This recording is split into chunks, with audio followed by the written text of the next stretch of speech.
थांबा की जरा आरशात बघा लागलोय. अरे हा, लक्षातच नाही. आरशात चेहरा बघायचा नसतोय ना. बरोबर आहे तुमचं. आपल्याला कमेंट आली होती की ॲक्च्युअलमध्ये मिरर जे सेट करतो की नाही आपण, ते मिरर कशा पद्धतीने सेट करायचे असतात ह्याच्यावर एक स्पेशल व्हिडिओ बनवा.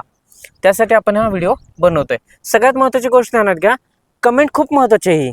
कारण सांगतो तुम्हाला, आपल्याला असं वाटतं की एकाच पद्धतीने आरसा एकदा सेट केला, बाबा ह्या आरशातून आता मागची वाहनं दिसतात, त्या आरशातून तिकडची वाहनं दिसतात, मधल्या आरशातून मागच्या आरशातून मागची वाहनं किंवा मागचा पोर्शन दिसतो, इथंपर्यंत केलं म्हणजे मिरर सेट झालं असं आपल्याला वाटतं. पण ॲक्च्युअलमध्ये तसं नसतं. कारण हायवेला आणि सिटीला दोन्हीला वेगवेगळ्या पद्धतीने आरसा सेट करावा लागतो. ज्या पद्धतीने तुम्ही हायवेला सेट करतात त्या पद्धतीने जर तुम्ही शहरात म्हणजे सिटीमध्ये आरसे सेट करून चालवायला गेला तर तुमचा कार्यक्रम होऊन जाईल.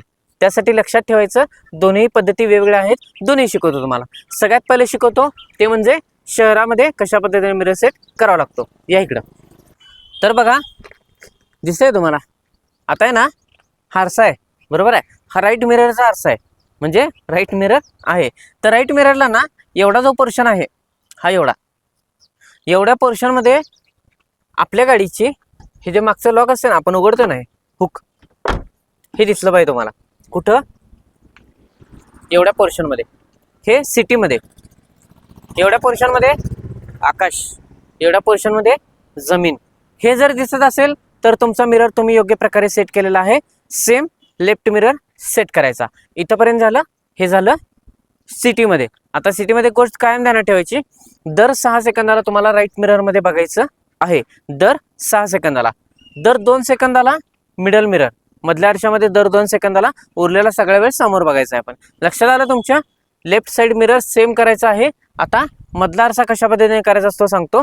मिडल मिरर जो आहे तो हायवेला आणि सिटीला एकाच पद्धतीने करावा लागतो, तो दाखवतो तुम्हाला. त्यानंतर ह्या मिररचं बघूया आपण हायवेला. या आता सिटीमध्ये आणि हायवेला दोन्हीला ज्यावेळी तुम्ही मिडल मिरर म्हणजे हा आरसा सेट करता, तो आरसा सेट करताना अशा पद्धतीने करायचा की चारही कोपरे मिररचे, तुमच्या चारही कोपरे मागच्या चारही काचांचे, हो का, ही जी काच आहे का आपली, हा पूर्ण पोर्शन कव्हर झाला पाहिजे. आता हे उसूशीमध्ये येते बघा, एक पिलोमध्ये येतोय, एक हेल्मेटमध्ये येतंय का, हे हेल्मेट, ठीक आहे ना.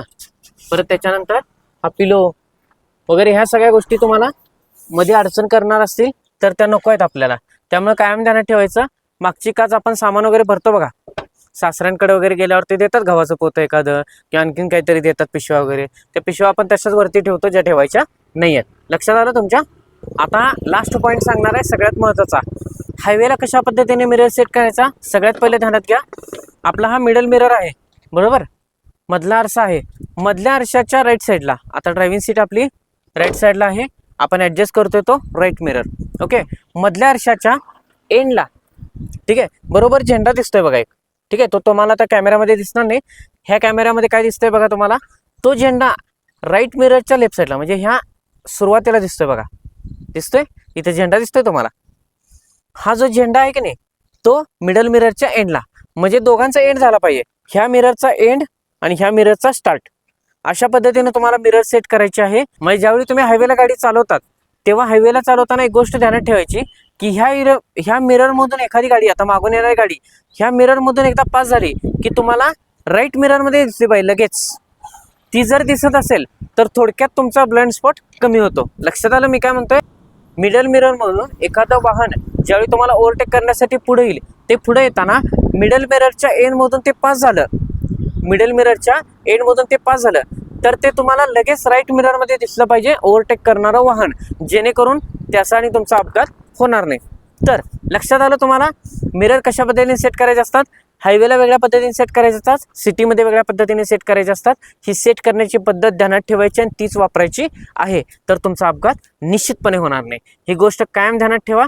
आणि ह्या व्हिडिओ जर तुम्हाला आवडला असेल तर या व्हिडिओला लाईक करायला विसरू नका, आपल्या चॅनलला सबस्क्राईब करायला विसरू नका आणि आपल्या मित्रांसोबत शेअर करायला विसरू नका. आणि कमेंट करा, कारण तुमच्या एका कमेंटसाठी आपण अख्खा व्हिडिओ बनवतो, त्यासाठी कमेंट करायला सुद्धा विसरू नका. धन्यवाद.